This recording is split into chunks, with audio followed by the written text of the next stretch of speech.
Hello, aujourd'hui je veux te parler de quelque chose qui peut vraiment changer ton jeu de guitare, surtout si tu es bloqué à un palier. Si tu as l'impression de stagner, de ne plus progresser, c'est probablement parce que tu continues à bosser les mêmes choses encore et encore.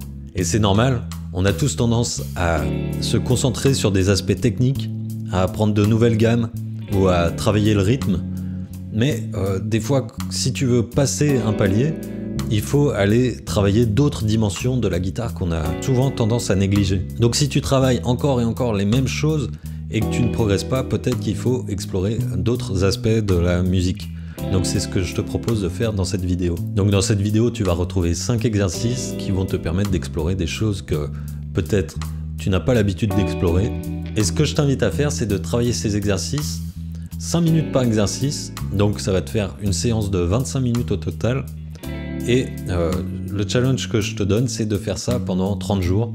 Et tu verras que je suis sûr que ça va t'aider à débloquer ton jeu. Ça va te forcer à sortir de ta zone de confort et c'est là que tu vas avoir de vrais résultats. Alors pour t'aider, je t'ai fait un PDF qui récapitule tous ces exercices. Et pour chacun de ces exercices, tu vas avoir aussi une version bonus un petit peu plus complexe. Donc c'est dans le PDF gratuit. Pour le télécharger, il faut cliquer sur le lien en description, tu rentres ton adresse mail et ensuite tu t'inscris sur mon site et tu vas avoir accès à la section ressources de mon site où tu vas retrouver toutes les ressources gratuites de cette chaîne YouTube. Donc le premier exercice, c'est un exercice que m'avait été donné par mon prof de guitare au conservatoire et l'idée, ça va être de prendre sa guitare et de faire de la musique, tout simplement. Donc ça peut paraître un peu bizarre, mais des fois, on prend notre guitare, tout de suite, on rentre dans un exercice technique. Notre échauffement, c'est un exercice technique, pas très compliqué en général, mais ça reste un exercice technique. Et dès qu'on prend notre guitare, on est déjà dans du travail.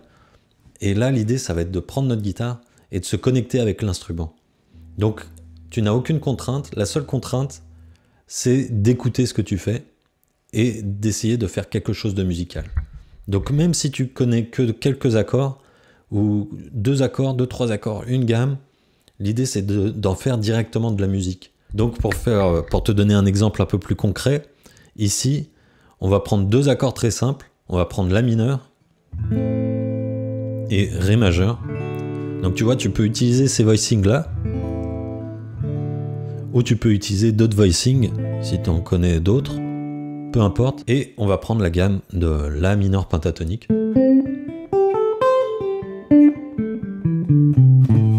Et ce qu'on va faire, c'est qu'on va plaquer notre premier accord, le La mineur. Ensuite, on va faire une petite phrase en pentatonique mineur. Ensuite, on va plaquer notre Ré majeur. Et ensuite, on va faire une petite phrase en La pentatonique mineur toujours. Donc, on n'a pas de rythme. On va jouer rubato. Donc, rubato, ça veut dire qu'il n'y a pas de rythme, tout simplement. Donc, je plaque mon accord. Je fais une petite phrase. Je plaque mon deuxième accord, je fais une petite phrase, et ainsi de suite. Et j'essaye de faire quelque chose de musical.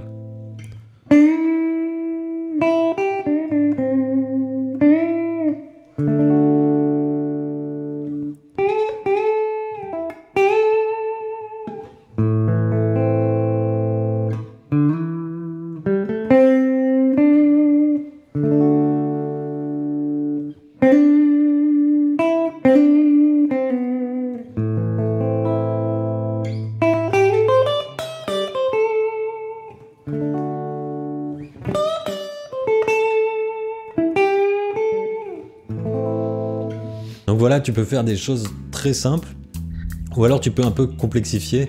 Si tu connais, par exemple, si tu es en train d'étudier, par exemple, le mode dorien, tu peux commencer à l'explorer comme ça, tu vois. Tout simplement, sans passer par des exercices ou sans te prendre la tête, ou sans être contraint par le fait de devoir suivre un rythme. Ici, l'idée, c'est d'explorer un petit peu et d'essayer de faire quelque chose de musical, encore une fois. Donc pareil, si tu connais d'autres voicings ou si tu veux explorer d'autres voicings, c'est l'occasion de le faire, tu vois. Par exemple, si tu viens d'apprendre un voicing que tu trouves un peu compliqué, profite de cet exercice pour l'incorporer dans ton jeu, sans contrainte de rythme. Alors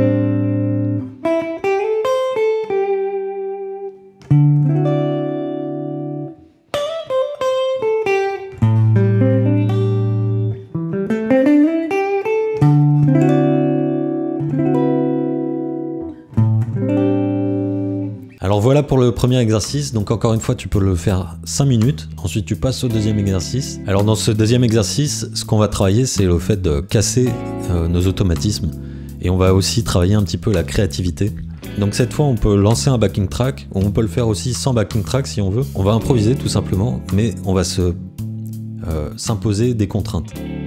Et le fait de s'imposer des contraintes, ça va casser tes automatismes. Et contrairement à ce qu'on peut penser, ça va aussi te permettre d'être plus créatif. Donc les contraintes, ça aide énormément pour la créativité. Donc tu peux t'imposer différentes contraintes. Par exemple, tu pourrais t'imposer comme contrainte le fait de n'improviser que sur les cordes de Si et de Sol. Ça pourrait être une idée. Et ça va t'obliger à aller chercher des choses en fait. Et tu vas pas pouvoir faire les mêmes plans que tu fais d'habitude, du coup ça va casser tes automatismes. Et ça va t'obliger à être créatif parce que justement tu vas être obligé d'aller chercher des choses plus horizontales. Donc ça c'est une idée de contrainte. Une autre contrainte que tu peux t'imposer, ça pourrait être aussi de commencer toutes tes phrases sur le deuxième temps de la mesure. Voilà, ça pourrait être une autre idée de contrainte. Ou alors tu pourrais te dire je vais improviser uniquement sur la troisième position de la pentatonique. Donc ça pourrait être une super idée justement pour bosser telle ou telle position que tu connais un peu moins bien. Et aujourd'hui, ce que je te propose de faire, la contrainte que je vais te proposer, ça va être de rajouter des silences dans tes improvisations. Ce qu'on va faire, c'est qu'on va improviser et entre chaque phrase, on va compter 2 temps. Tu improvises et à la fin, tu t'arrêtes de jouer à la fin de ta phrase et tu comptes 1, 2. 1, 2. 1, 2, 1, 2, 2, 1, 2, 1, etc., etc. Donc voilà pour l'exercice 2, tu vois, le concept est très simple, mais ça t'oblige à faire attention à ce que tu joues en fait. Et ça va t'aider à structurer un peu mieux tes solos sous forme de phrases. Ensuite, l'exercice 3, donc ici on va travailler notre oreille. Donc c'est quelque chose qu'on a vraiment tendance à négliger, surtout nous les guitaristes en particulier. Mais en plus, si tu es un petit peu autodidacte, si tu te formes en regardant des vidéos sur YouTube par exemple, très souvent on oublie de travailler notre oreille. Et très souvent c'est ça qui te bloque le plus pour progresser, pour passer un palier. C'est quelque chose que tant que tu le bosseras pas, ça va tout le temps te poser problème. Et la plupart du temps, on n'en a pas conscience. C'est ça le plus gros problème, c'est qu'on sait même pas qu'on a un problème d'oreille. Donc tu vas voir que l'exercice, le concept de l'exercice, encore une fois, il est simple. Mais à faire, si tu n'as jamais travaillé ton oreille, ça va peut-être te paraître très compliqué. Et si ça te paraît compliqué, c'est justement ça que tu devrais bosser. Donc l'exercice que je te propose, le concept il est très simple, on va prendre une note de référence, on va écouter cette note et ensuite on va essayer de retrouver la note sur le manche.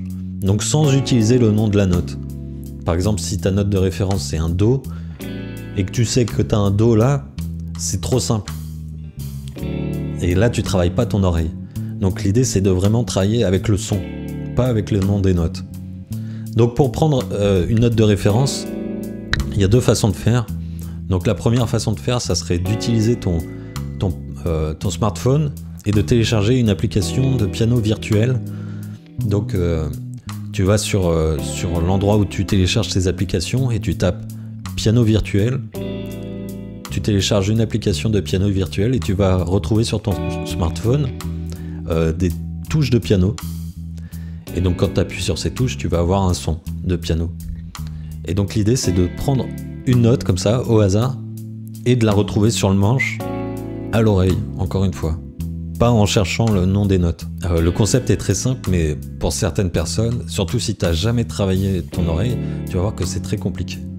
La deuxième façon de faire, juste avec la guitare, donc sans utiliser ton smartphone cette fois, tu vas prendre une note au hasard, donc par exemple sur la corde de La, Tu repères où est cette note, donc ça va être ta note de référence. Ici, c'est la 6e case de la corde de La. Donc tu repères où tu as joué cette note. Le nom de la note, encore une fois, on s'en fout. Donc l'idée, c'est vraiment d'écouter le son qu'elle a. Et ensuite, on va essayer de la rejouer sur une corde adjacente. Donc le plus simple, c'est de prendre une corde qui est plus grave. Donc là, en l'occurrence, je te conseille d'essayer de retrouver cette même note sur la corde de Mi grave. Donc je prends ma première note de référence et je joue une note au hasard sur ma corde de Mi grave. Et j'écoute la différence entre ces deux notes. Et là, ici, on veut se poser la question, est-ce que ma deuxième note, est-ce qu'elle est plus aiguë ou plus grave que ma note de référence? Et tu vas voir que rien que là, il y a beaucoup de personnes qui vont avoir beaucoup de mal avec ça. Et si tu as du mal, encore une fois, ça veut dire que c'est vraiment ce que tu devrais bosser. Et pose-toi juste la question, est-ce que cette note, elle est plus grave ou plus aiguë? Et même si tu ne trouves pas la réponse, peut-être que tu n'as aucune idée de si c'est plus aigu ou plus grave, mais rien que le fait de travailler ça un petit peu tous les jours, 5 minutes tous les jours, ça va t'aider à progresser au niveau de ton oreille. Parce que tu vas être obligé de te reconnecter avec ça. Donc voilà. Même si tu n'y arrives pas, le but, c'est pas d'y arriver, le but, c'est d'essayer un petit peu tous les jours, tu vois. Donc, j'ai ma note de référence et j'essaye. Donc là, en l'occurrence, moi, je sais qu'elle est plus grave, cette note. Elle est plus grave que ma note de référence. Donc, je teste une note un peu plus aiguë. Et là, encore une fois, je me demande, est-ce que cette note, elle est plus aiguë ou plus grave que ma note de référence? Donc, encore une fois, là, elle est encore plus grave. Je teste une troisième note. Ici, elle est encore plus grave. Je peux tester une quatrième note. Et là, je repère que c'est la même note. Voilà. Donc, j'ai retrouvé ma note. Donc, voilà pour cet exercice qui peut être très déstabilisant si tu l'as jamais bossé. Donc, c'est le troisième exercice. Ne te casse pas la tête avec ça. Fais-le un petit peu tous les jours, encore une fois. 5 minutes. Et même si tu n'y arrives pas, l'idée, c'est pas d'y arriver, encore une fois. L'idée, c'est de travailler, de se connecter avec son oreille. Donc, dis-moi en commentaire si cet exercice, il a été compliqué pour toi. Et dis-moi aussi si tu es intéressé par plus de contenu sur comment travailler son oreille. Maintenant, le quatrième exercice, c'est un de mes exercices préférés. Encore une fois, tu vas voir que le concept, il est très très simple, mais c'est pas facile forcément à faire. Donc, c'est un exercice qui est assez complet. Il va t'obliger à prendre conscience de ce que tu joues quand tu improvises. Tu vas pas pouvoir improviser sans réfléchir quand tu fais ça. Donc ça va t'obliger à prendre conscience de ce que tu joues, ça va t'obliger à écouter encore une fois ce que tu joues, ça va t'aider à structurer tes solos, à faire des phrases qui ont un début et une fin. Donc le concept très simple, encore une fois, quand tu vas improviser avec un backing track ou sans backing track, et l'idée ça va être de répéter toutes tes phrases 2 fois. Donc tu joues une phrase, tu la répètes. Tu joues une deuxième phrase, tu la répètes, etc. etc. Et l'idée, c'est de répéter les phrases exactement pareilles. Donc pas de répéter à peu près. Dans un premier temps, on veut répéter les phrases telles quelles. Donc j'improvise.